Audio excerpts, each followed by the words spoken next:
beautiful day in the Rose Garden. Appreciate everybody being here. Today I'd like to provide an update to the American people on several decisive new actions we're taking in our very vigilant effort to combat and ultimately defeat the coronavirus. We've been working very hard on this. We've made tremendous progress. When you compare what we've done to other areas of the world, it's pretty incredible. A lot of that had to do with the early designation and the closing of the borders. And as you know, Europe was just designated as the hotspot right now, and we closed that border a while ago. So that was lucky, or through talent, or through luck, or whatever you want. But through a very collective action and shared sacrifice, national determination, we will overcome the threat of the virus. I also announced Wednesday night, following the advice of our medical professionals, who are doing a tremendous job. We appreciate it very much, that we're suspending the entry of foreign nationals who have been to Europe in the last 14 days from entering the United States.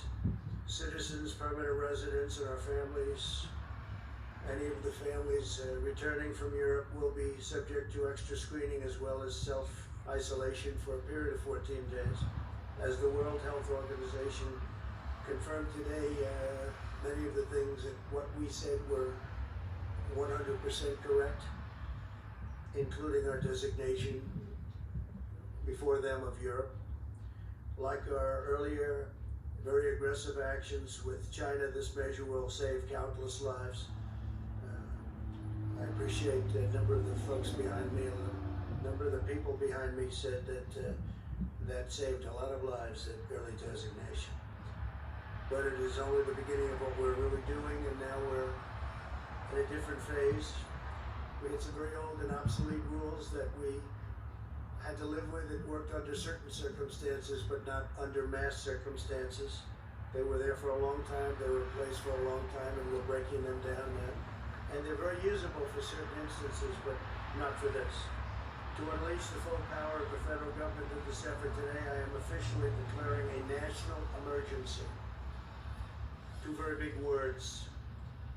The action I am taking will open up access to up to $50 billion of very important and a large amount of money for states and territories and localities in our shared fight against this disease.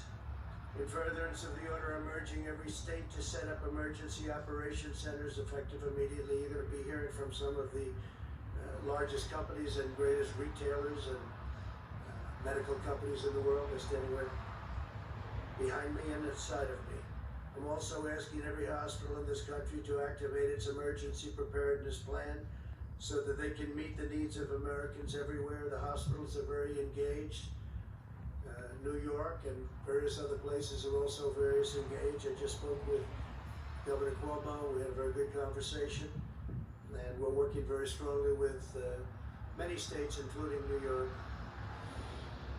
The emergency orders I'm issuing today will also confer broad new authority to the Secretary of Health and Human Services. The Secretary of HHS will be able to immediately waive provisions of applicable laws and regulations to give doctors,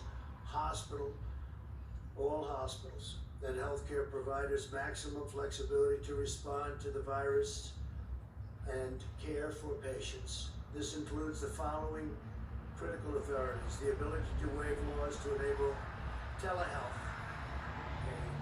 a fairly new and incredible thing that's happened in the not so distant past. I tell you, what they've done with telehealth is incredible. It gives remote doctors visits and hospital check-ins, the power to waive certain federal license requirements so that doctors from other states can provide services in states with the greatest need. Number two, the ability to waive requirements that critical access hospitals limit the number of beds to 25 and the length of stay to 96 hours. The ability to waive the requirements of a 3-day hospital stay prior to admission to a nursing home, big thing. The authority to waive the rules to hinder hospitals' ability to bring additional physicians on board or obtain needed office space. They can do as they want. They can do what they have to do. They know what they have to do. Now they don't have any problem getting it done. The authority to waive rules that severely restrict where hospitals can care for patients within the hospital itself, ensuring that the emergency capacity can be quickly established. We'll remove or eliminate every obstacle necessary to deliver our people the care that they need and that they're entitled to. No resource will be spared, nothing whatsoever. 10 days ago, I brought together the CEOs of commercial labs at the White House and directed them to immediately begin working on a solution to dramatically increase the availability of tests. Other countries have called us and worked with us, and they're doing similar things or will be doing similar things. As a result of that action today, we're announcing a new partnership with private sector to vastly increase and accelerate our capacity to test for the coronavirus.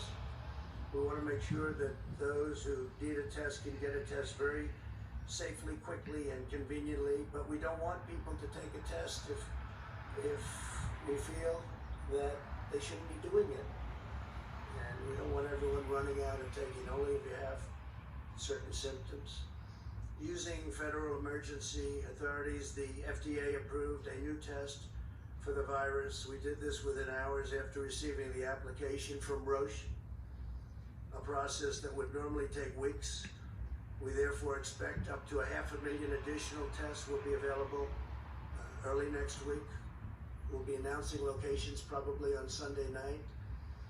I want to thank Roche, great company, for their incredible work. I'd also like to thank Thermo Fisher. The FDA's goal is to hopefully authorize the application within 24 hours. It'll go very quickly. It's going very quickly, which will bring additionally 1.4 million tests on board next week and 5 million within a month. I doubt we'll need anywhere near that. At the same time, we've been in discussions with pharmacies and retailers to make drive-through tests available in the critical locations identified by public health professionals.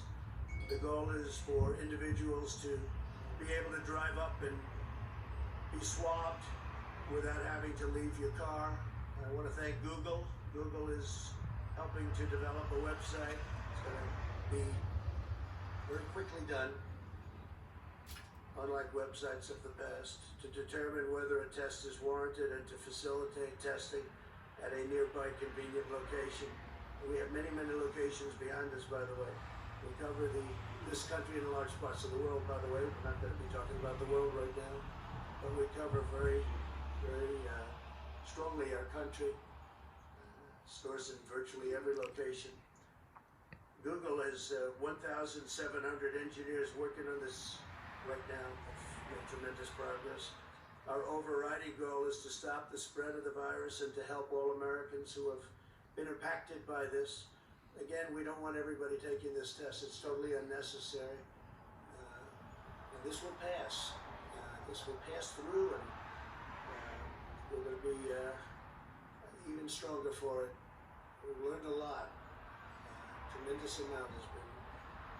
And I want to thank Deborah Birx, and I want to ask her maybe to come up and say a few words as to what's happening. Dr. Birx is a highly respected person I've gotten to know very well over the last 6 days. And what we've done is we built something that was very old-fashioned, somewhat obsolete, certainly obsolete when it comes to the kind of numbers that we're talking about. Dr. Birx, please.